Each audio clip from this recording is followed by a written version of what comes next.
I want to dive into you. This is your episode, and God damn it. I just want to let you know. First of all, let's get into some fun shit that people want to know about. So gosh darn it, I'm so sorry. You can say whatever you want. I'm just kidding. When we go to the Golden Bridge, I'm gonna be like, yo, I don't know. I don't know that bitch. I mean, she liked my podcast. Like, she's pretty good. Let her in. I want to know a little bit about you before you know, like the Vegas you, that version of you. But before we get into that, just go ahead and click that beautiful picture with Jake Paul in it. Oh my God. Are you cool with Jake Paul right now or no? I guess, yeah. Your ex-hubby? To my knowledge. That's your husband, though. That was in that moment. Yes. Can we talk about that? What the fuck was that? What a time in your life. Such a fucking, it's funny because I uploaded that vlog today of us in Miami and I clickbaited it. Like, Logan like said he was talking about this wedding moment and I was clickbaiting it, like Logan's real opinion on whatever happened. So it's like been prevalent today. Sincerely, I mean, I shouldn't speak on his behalf. It was a do anything for clout era. So it's announced that it was kind of like a... I mean, if you're live streaming a wedding with a fake Oprah and every influencer in the world there that's sponsored by Doses of Roses and every other sponsor. Wait, are you talking about yours or Lele's? I really don't know the information. No, I'm kidding. I'm just kidding. They are. I think they'll last far longer than this moment lasted. I couldn't do that on impulsive, bro. Fuck, who's gonna fire me? My sister?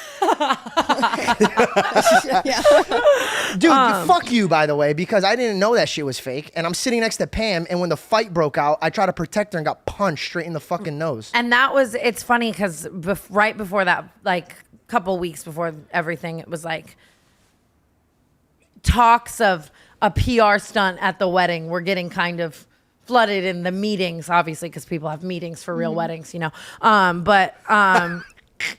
And I was like, I don't think we necessarily need a PR stunt. This is the PR stunt. Yeah, the whole wedding.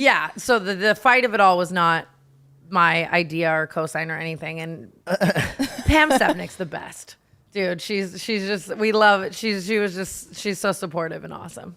No, yeah, that's absolutely, that's great. But I don't know, man. I don't know. I was just on Josh Peck's podcast and we were talking, he was kind of talking to me about how he was on Drake and Josh and he was, and these are his words, I would never say this, he was the fat kid and everyone loved him for that. And that character did so much for so many people, but he spent so much of his life then trying to get away from that. You know what I mean?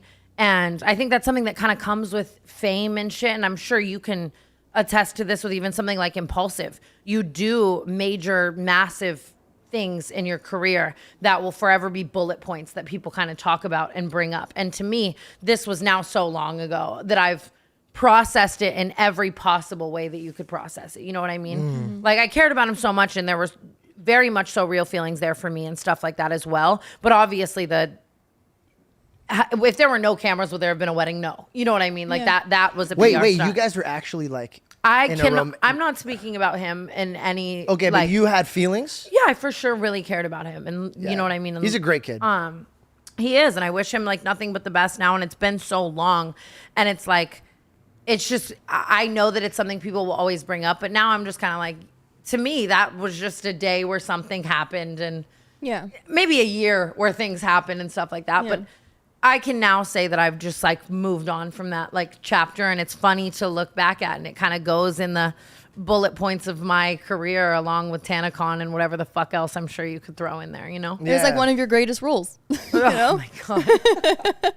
Well, also it's cool, bro. Like think about like, I know whatever you feel about it now, regardless of how you feel about it, like, dude, a lot of people are going to remember that. For sure. And so you are tied in with their memories. And I think that's a really cool thing to like, it was just, I'm glad I was a part of it. Even though I got punched in the face. I know like there's a lot of memories in that day that I was like, dude, this is, we don't see it now, but one day when we're older and we have our families and everybody's doing their own thing, these are the memories that we're going to remember. And you started that one. Yeah, for real. For sure. I agree with that 100%. Like I can look back at all of the memories I had in my Paul era and I'm so grateful for them and I wouldn't trade them, you know, like it was so much fucking fun and it was crazy. And I remember the moment like on the way to the wedding where we kind of looked at each other and we were like, I think we both had like multi-millions of story views, and like just knowing how many people were like looking at this shit and being like, this, no matter how we feel about it as people, this is like a part of some internet, maybe some YouTube history, maybe some, this is, you know, like I can understand the gravity and weight of how many people's eyes were on that and maybe what that moment means to other people and shit like that, you know? That's awesome. Yeah. If we could go back in time and talk to a 16-year-old Tana, what was her heart heading towards? What was her fears? And then my third question is, did you think you were going to be where you're at right now?